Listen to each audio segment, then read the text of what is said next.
بسم اللہ الرحمن الرحیم، السلام علیکم ناظرین، very warm welcome to BBC 11 head line news. ناظرین، brief topic of the day کے ساتھ ایک بار پھر سردار امین خان جتوئی آپ کی خدمت میں حاضر ہے۔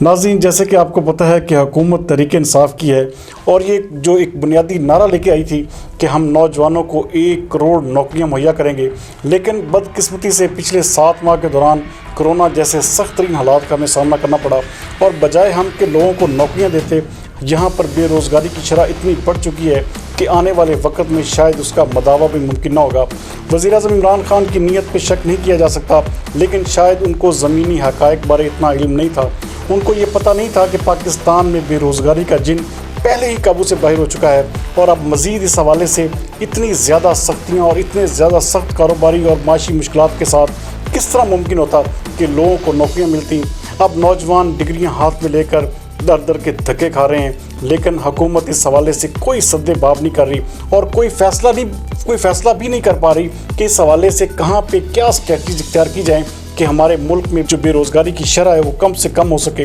اس حوالے سے ہم ٹاپک آف دا ڈے میں ڈسکس کریں گے کامیاب جوان پروگرام کا لالی پاک۔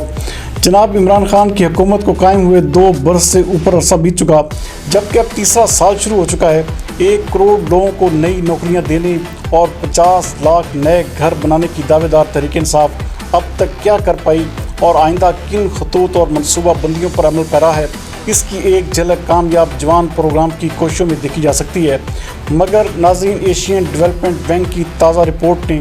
ہر محب وطن اور سنجیدہ فکر رکھنے والے پاکستانی کے رونگٹے کھڑے کر دیے ہیں۔ پاکستان بارے جاری ہونے والے اعداد و شمار کے مطابق اپریل، مئی اور جون 2020 کے دوران کرونا وبا کے باعث مزید 15,06,000 نوجوان اپنے روزگار سے ہاتھ دھو بیٹھے ہیں۔ ناظرین، صرف یہی نہیں بلکہ رپورٹ میں خدشہ ظاہر کیا گیا ہے کہ عالمی معاشی بدحالی، پابندیوں اور صنعتی، تجارتی و کاروباری بندشوں کے باعث آنے والے 3 ماہ میں مزید 7 لاکھ نوجوان بے روزگار ہو جائیں گے۔ ناظرین، 2 دن پہلے وزیر اعظم عمران خان کے نوجوانوں کے امور بارے معاون خصوصی عثمان ڈار اور مشیر خزانہ عبدالحفیظ شیخ نے ایک ملاقات کی اور پاکستان میں بے روزگاری کے جن کو بوتل میں بند کرنے کے لیے کامیاب جوان پروگرام کے متعلق پیش رفت سے آگاہ کیا۔ ایک ملاقات میں پروگرام کے تحت نوجوانوں میں رقم کی تقسیم کا عمل تیز کرنے پر مشاورت بھی کی گئی۔ انہوں نے بتایا کہ گزشتہ چند روز کے دوران کامیاب جوان پروگرام کے تحت مزید 30,000 سے زائد افراد نے قرضے کے لیے درخواستیں دے دی ہیں، جبکہ پہلے مرحلے میں درخواستیں دینے والے نوجوانوں کو 1 ارب سے زائد کے قرضے بھی دیے جا چکے ہیں۔ ان کا کہنا تھا کہ کامیاب جوان پروگرام کے تحت ملک کے 20 کے قریب بینکوں کو صرف 5% مارک اپ پر 1 سال کی چھوٹ کے ساتھ 50,000 سے 50 لاکھ تک کے انفرادی و اجتماعی قرضے دیے جائیں گے۔ اصل مارک اپ 8% ہوگا، جس میں سے 3% حکومت ادا کرے گی۔ وزیر اعظم عمران خان اقتدار سنبھالنے سے پہلے اور بعد میں معیشت کو اوپر اٹھانے کے لیے نوجوانوں کو سٹیک ہولڈرز کے طور پر لانے کی بات کرتے رہے۔ اسی لیے عثمان ڈار نے اپنی ابتدائی پلاننگ میں 10 لاکھ نوجوان پاکستانیوں کو 10 ارب کے سستے یا بلا سود قرضے فراہم کرنے کا وعدہ بھی کیا تھا۔ اب جبکہ کرونا کی تباہ کاریوں میں کمی اور پاکستان میں لاک ڈاؤن جیسی پابندیاں ختم ہو چکی ہیں، تو تحریک انصاف کی حکومت کو بڑی تیزی اور سرعت کے ساتھ انتہائی شفاف طریقے سے آسان قرضہ اسکیم کے ذریعے لاکھوں نوجوانوں کو اوپر اٹھانے کے لیے ترجیحی کام کرنا پڑے گا۔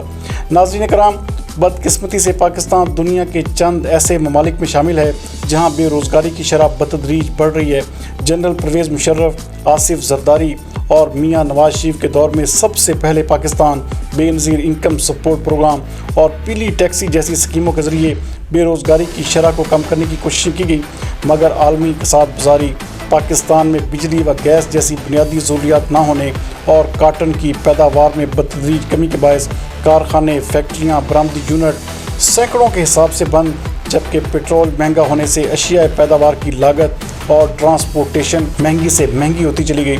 ناظرین، 24 گھنٹے کے دوران جس ملک میں 12 گھنٹے لوڈ شیڈنگ اور سردیوں میں گیس نہ ہو تو ایکسپورٹ اور ٹیکسٹائل سیکٹر کیا کارکردگی دکھائے گا؟ یہی وجہ ہے کہ 25 ارب ڈالر کی ایکسپورٹ اب 16 ارب ڈالر پر آ چکی ہے۔ اب جبکہ حکومت پاکستان 1 کروڑ نوکریاں دینے کی پوزیشن میں ہی نہیں، تو ناظرین اسے کامیاب جوان پروگرام کے تحت نوجوانوں کو انتہائی آسان اور سادہ طریقے مگر معقول گارنٹیوں کے ذریعے زیادہ سے زیادہ افراد کو کاروباری قرضے دینے ہوں گے۔ کرونا کے باعث وزیر اعظم عمران خان مختلف شعبوں کو تباہی سے بچانے کے لیے 1240 ارب روپے کے پیکیج دے سکتے ہیں، تو بے روزگاری کے خاتمے کے لیے رواں مالی سال کے دوران تحریک انصاف کو 100 ارب روپے کے آسان قرضے ہر صورت فراہم کرنے پڑیں گے۔ صرف یہی نہیں ناظرین، بلکہ ٹیپٹا جیسے اداروں کے ذریعے ہنرمند جوان بھی پیدا کرنے ہوں گے، وگرنہ 2023 اب زیادہ دور نہیں ہے۔ گزشتہ روز ہی جناب وزیر اعظم ایک نجی ٹی وی چینل کے اینکر پرسن کو انٹرویو دیتے ہوئے کہہ رہے تھے کہ اشرافیہ میری حکومت کو گرانا چاہتی ہے۔